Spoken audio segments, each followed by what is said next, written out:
Scorpio Z400. Okay, i-remove natin ang kanyang backfire. Sabi niya may backfire daw ito. Okay, sige Mel, banatan mo.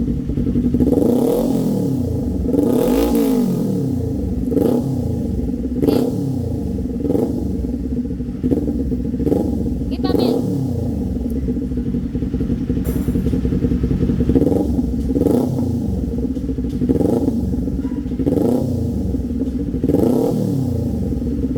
Mahina lang siya, pero siguro pagka, ano yun sir, pagka malakas, pag tumatakbo ka.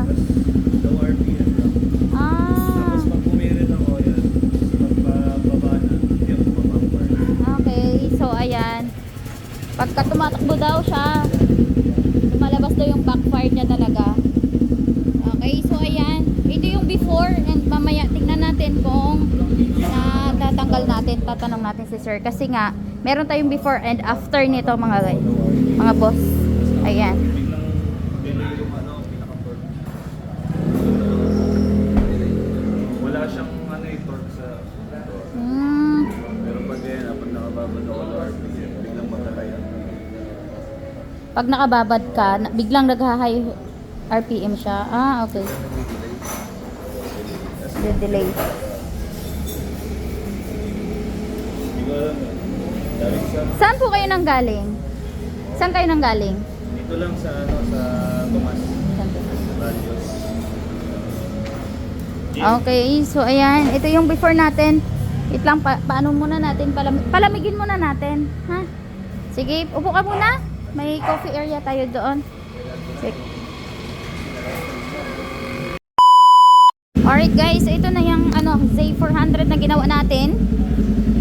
Ipapatesting din natin sa customer kung natanggal na ba talaga yung backfire niya o hindi pa. Para malaman talaga natin. Testing muna natin, tapos si customer na naman.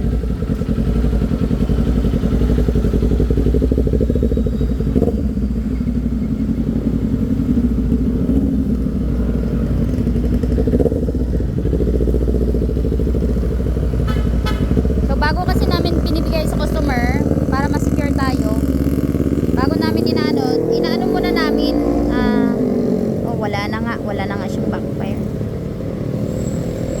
Tinetesting muna namin, and of course syempre yung customer din, pinapatest natin sa kanya.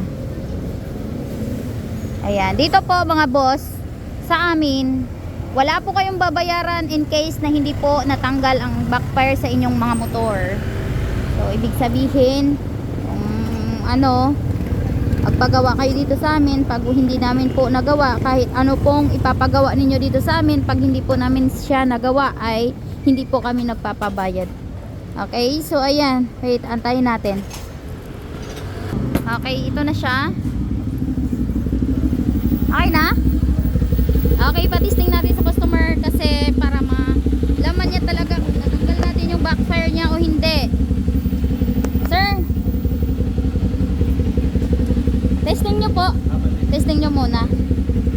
Banatan mo para baka mamaya biglang magsabi may pumutok na naman. banatan para malaman natin. Kasi minsan kung saan yung sobrang lakas mong tumakbo, doon lumalabas yung backfire. Okay, natin. Testing natin sa kanya.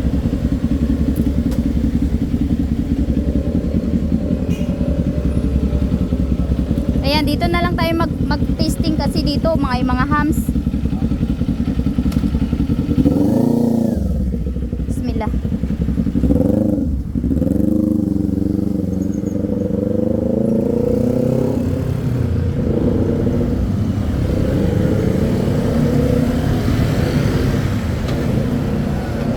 May mga hams kasi dito eh. Dito kasi kami dati. Ayun, narinig nyo, wala na. Wala na nga siyang backfire.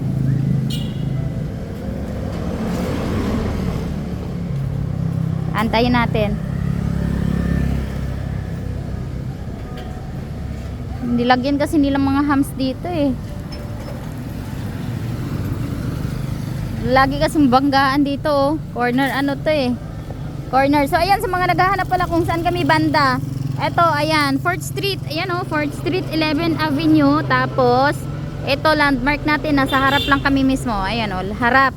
Ayan. Or di kaya kung hindi nyo yan mahanap, meron din tayong Esquina Cafe. Ayan, Esquina Cafe.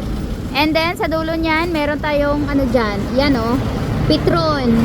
Ayan, yung Petron. O, ang dami nating landmark. Kaya, posibleng hindi nyo mahanap yan.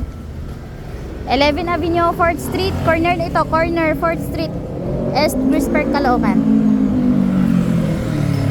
Okay, sige, banatan mo. Ah. Nabanat mo? Okay na ba? Meron na? Okay na? Okay na raw. Okay, so ayan, backfire lang pala ang problema sa kanyang motor. Okay. Responsive na. Ha? Mas responsive na siya compare ng kanina. Oo, mas responsive na siya compare nung hindi pa natanggal, ano. Kasi kung may backfire pa, baka yun din yung ano kasi. Yun ang nagpo-post. Okay, thank you sir sa pagpunta mo dito ha.